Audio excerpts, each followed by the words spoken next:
Hi guys, so I know I've talked about this a lot on my Tumblr blogs and I have talked about on my videos on YouTube, but I wanted to do a video today specifically on my experiences with OCD and to talk about it as a mental illness in general and any advice I can give or just to promote awareness really, because it's something very close to my heart as I experience it myself, and I've talked to quite a few people online who've experienced it, and sadly in society it's treated as something quite trivial and something a lot of people suffer with, e.g. just wanting to wash hands quite a lot, or organising things, or things like that which are considered trivial, when in reality anyone who knows what OCD is like and has experienced it, or knows someone who has, knows that the sufferer would wish any day to have the society OCD, because that in reality is not like OCD. So I thought I'd talk about it. My OCD I've probably had it, I work out that I think it developed when I started high school, so year 7, age around 11, so I've had it going on 10 years. I was not aware I had it for a long time.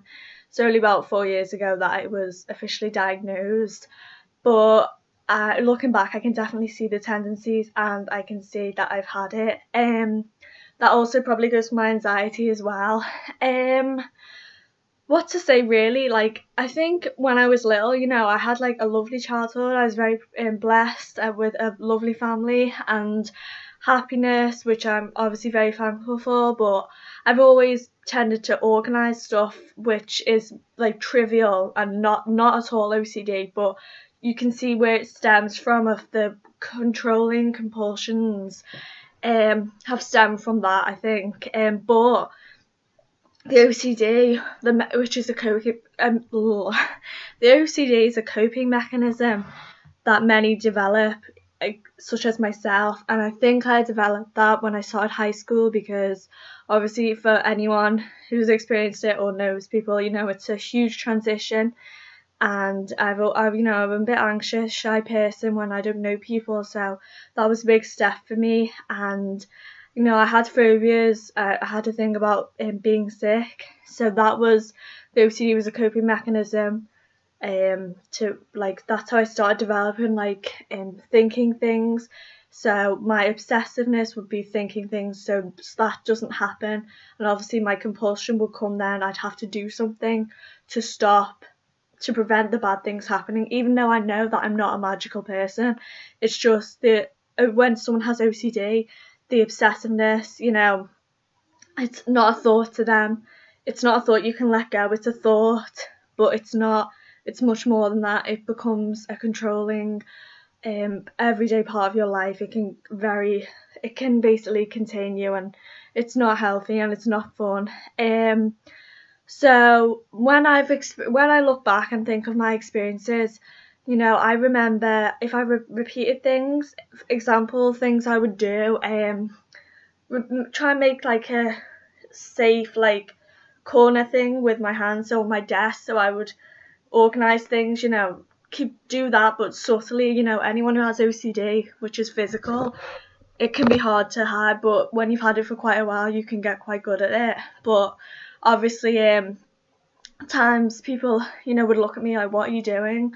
Or I tended to write, and then if I'd make a loop, or the letter wasn't perfect, I'd colour it in, and that would go so drastic that it made my writing look pretty horrible, and people would be like, why would you do that? And that was just little stuff to cope with.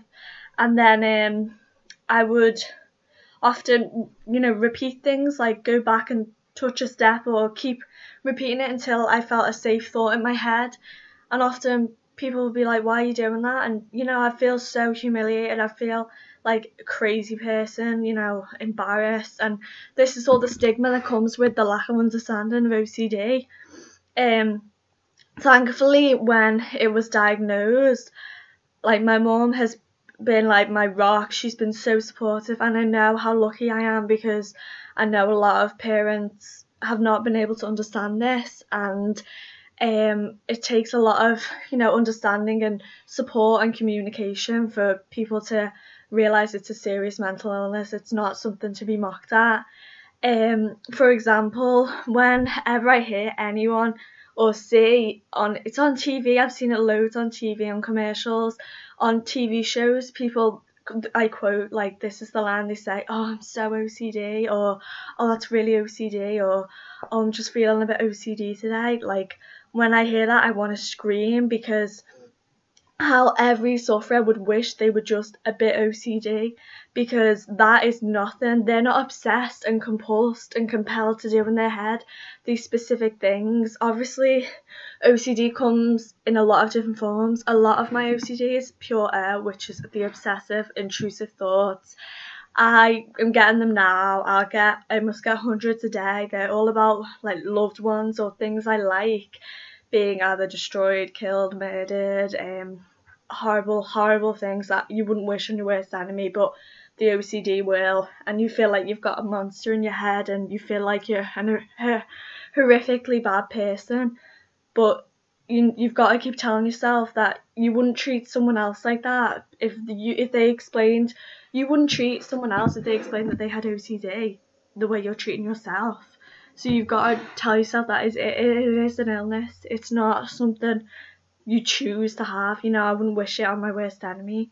I wouldn't wish it on the worst person. You know, I just wouldn't, because it's hell. And, you know, I often find myself talking to myself. I'll be like, oh, shut up, you know, and stuff like that, which is what a lot of OCD sufferers probably do. My OCD, physical OCD, is probably worse at night because I worry more at night. It's obviously exaggerated by traumatic experiences, which I had a few years ago, and anything traumatic will exaggerate and exacerbate my OCD and anxiety, which is most for sufferers as well. The intrusive thoughts I find are the worst because they're mental. You know, if someone looks at you, they wouldn't know unless you show physical signs that you're distressed, that you're going through this. Because if it's internal, people don't respect it as much because they don't see it. They don't think you have a problem because they can't feel it. Whereas if someone said they've broken a bone, everyone will come to help that person because they can imagine what it's like, because it's physical. They've suffered physical pain, but if you haven't suffered mental pain, they would know that it's totally different, and in many ways, arguably very worse, much worse.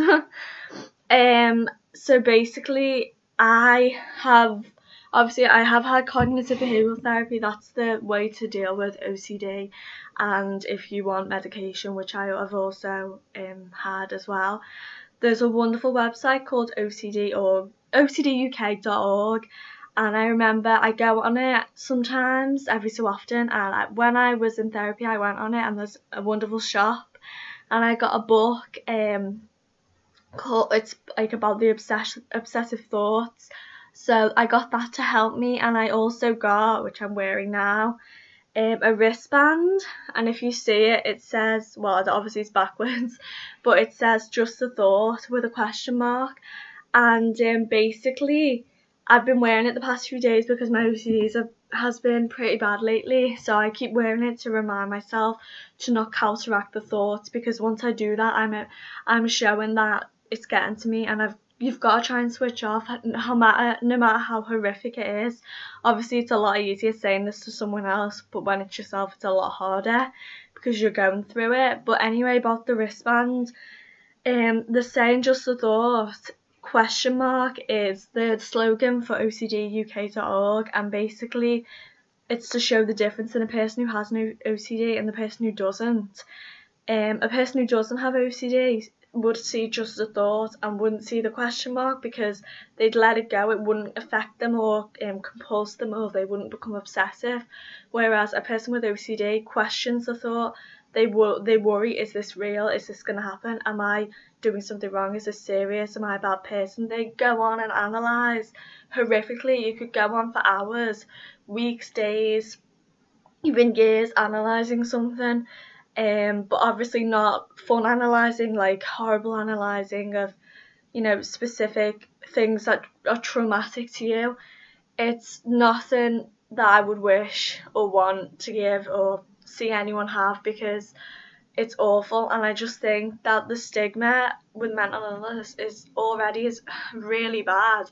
But with OCD, I think it's especially bad because people trivialize it as wanting to order something. Like a person with OCD without OCD would order something, because they'd like to, whereas a person with OCD would order it, would analyze it, would probably repeat it about 10 times, would go over the specific ways they're turned, would get horrifically traumatized by this because they would do it because of a compulsive reason. They wouldn't do it for like aesthetic reasons. They'd do it because they were traumatized by something, and it's a coping mechanism to try and deal with something. So like with this brush, for example, if a normal person, not a normal, see, I've just done a terrible mistake. I've just said a normal person. Now, I shouldn't say that because I'm normal. What is normal? We're all different, but normal is who you are. You just, I shouldn't say that because I make mistakes as well, like with myself, because I always say my OCD when my mum says you should say the virus, the OCD, don't give it a name, don't give it a purpose, because that makes it a thing, that makes it stronger. So, like I was saying, a person who does not suffer OCD would probably just do that, but a person who does would probably do that about, 10 times. Then they probably, do this, but not as a habit, as a ritual. They'd probably be thinking something in their head. They'd probably, be worried, oh, if I don't do this, something bad will happen. And, with washing, hygiene's another stereotype that gets put with the OCD, which is awful for people who do suffer OCD with hygiene, because it's obviously horrific compared to someone who just wants to wash their hands every once in a while. Whereas with OCD, I have had experiences of hygiene. I am very aware of bacteria, but not to the extent as someone with OCD hygiene. But I have got to a point where I was washing my hands so much that they started to go really red and like chip the skin and stuff. But I have managed to control that. But what I want to say is OCD comes in all shapes and different forms. It's not what you see advertised of the stereotypical. That is not what we want people to believe OCD is, because until people see the real OCD and the real suffering, people aren't going to treat it with the respect and support that a person suffering needs. My OCD, like, now you're seeing me and you might think I'm just talking, but I've got my head, like my thoughts saying stuff, and I'm trying to ignore it because I don't want to let it win. And I have improved a lot in 10 years, but it's still there. There've been times when I've just cried, or when I've repeated something for it felt like hours. I remember one time when I was repeating a step because I got a bad thought and I wanted to redo it, fix it. So I stood there for about half an hour, just trying to fix it and crying, because this was in the early days when I wasn't like diagnosed, so obviously I was thinking I was a bit out of control. But I'm a lot better with my steps or repetition now. It's not as physical, it's a lot more mental, but in ways I'd rather it was physical, because when it's physical, people can tell me to stop or make a comment which would make me try and stop, and people with OCD will know that the longer you put it off, the anxiety goes down. At first it's awful and you just want to repeat it, but if you try hard and put it off, then it usually wears down a bit. That's one of the ways of trying to get rid of it. But I hope this video has made some sense. Obviously I'm not a professional. I'm simply a girl who has obsessive compulsive disorder and wants to share her experiences and give advice in any way that I can. I'm not saying that this is what every person with OCD suffers. I'm simply saying this is a big part of OCD, which is repetition, intrusive thoughts, underlying intrusive thoughts. And I really hope this helps in some way. And I also, it helps me, because hopefully if people see it, they'll maybe contact me and tell me because when someone does, it does make you feel less lonely, because one of the things OCD likes to do is make you feel isolated and like you're the only person suffering with it, when in reality, you know, you're a normal person, you're just suffering at this precise moment, and hopefully with support and communication you can get better. I really hope this hasn't offended anyone, because that's what I'd hate to do. What I want to do is try and support the mental health community, because I have had a lot of mental health issues and I have been in the process of recovering, but this is probably the OCD which is stopping me and makes life kind of hard. But I also wanted to point out that mental illnesses often link together. For example, if you have anxiety, you know, the chances are that you may be depressed also. OCD a lot of the time comes with depression, because obviously anyone who has it knows it's not a fun way to go around your daily life. Obviously with my PTSD, that is also exaggerated with my OCD and anxiety as well. But you know, with support with support and understanding, I really hope we can all come together.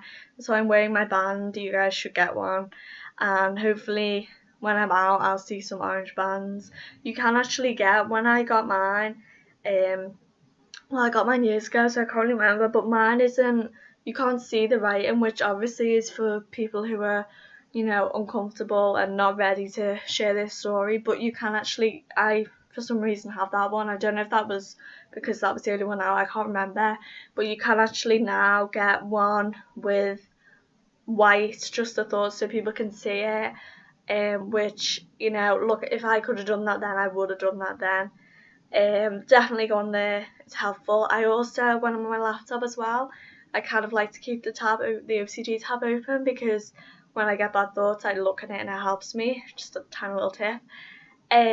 So I really hope this is some kind of support video, and guys, everyone needs to remember that you're not alone. That is the worst thing that I think, feeling of isolation and loneliness. So many people suffer OCD, that's the irony, but it's so misunderstood and not treated properly. So get on the website and please get in touch with me if you have anything to say, or if you need any help. I will try and give as much help as I can, because that is important to me. It's important to me to help people and bring understanding. So thank you for watching, and I really hope this helps in some way. Bye guys.